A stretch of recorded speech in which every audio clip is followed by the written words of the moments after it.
Muškatle ubrajamo u najpopularnije cveće koje se često viđa na našim prozorima, terasama i balkonima.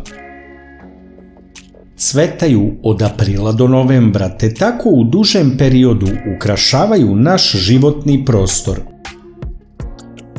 Uzgajanje muškatli je u principu jednostavno, međutim neki se žale da im muškatle nisu dovoljno bujne i da nema uvek cvetova.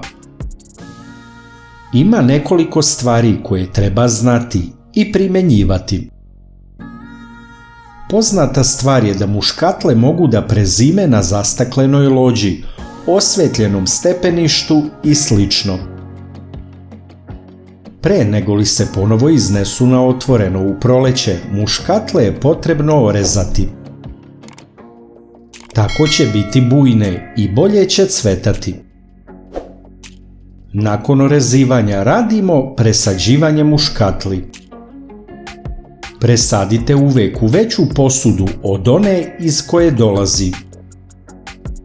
Žardinjera ili saksija treba da bude puna zemlje da se biljka ne bi mučila i sušila.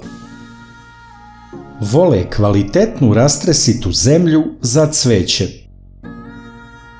Muškatlama svake godine treba dodati novu zemlju ili bar pomešati novu i staru. To će isto pomoći da budu zdrave i bujne biljke. Da bi muškatle bogato cvetale, ne treba ih orezivati u periodu cvetanja od aprila do novembra, ali zato treba redovno uklanjati precvetale izdanke. To će podstaći biljku da ne gubi energiju ka njima, već da je usmeri ka razvoju novih cvetova. Za bogato cvetanje muškatli one treba veći deo dana da budu na suncu, što znači da im morate obezbediti osunčanu poziciju. Redovno zalivanje je naročito bitno tokom leta, kada su visoke temperature, a to onda znači svakodnevno. Da bi redovno i obilato cvetale, muškatle treba prihranjivati jednom nedeljno. Postoje razna kupovna đubriva za prihranu.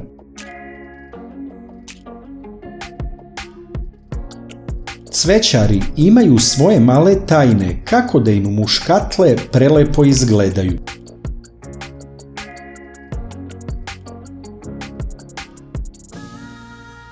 Samo kap povidon joda se dodaje na 1 litar vode. Sa ovim rastvorom se zalivaju unutrašnji zidovi žardinjera ili saksija. Iskustvo je pokazalo da se sa jodom postižu dobri rezultati kod muškatli. Bitno je samo da se pravilno dozira. Najlakši način da podržite naš rad je da lajkujete video. Kliknete na dugme prati, zatim na zvonce i na kraju potvrdite zvonce. Ovo za nas znači mnogo. Hvala vam na podršci. Od sada možete da nas pratite i putem Instagrama. Link imate u opisu videa. Još sadržaja na ovu temu možete pronaći na našem sajtu lekovitebiljke.com. A ako vam je ovaj sadržaj bio koristan i zanimljiv, kliknite like i prijavite se na naš kanal i tako podržite naš rad.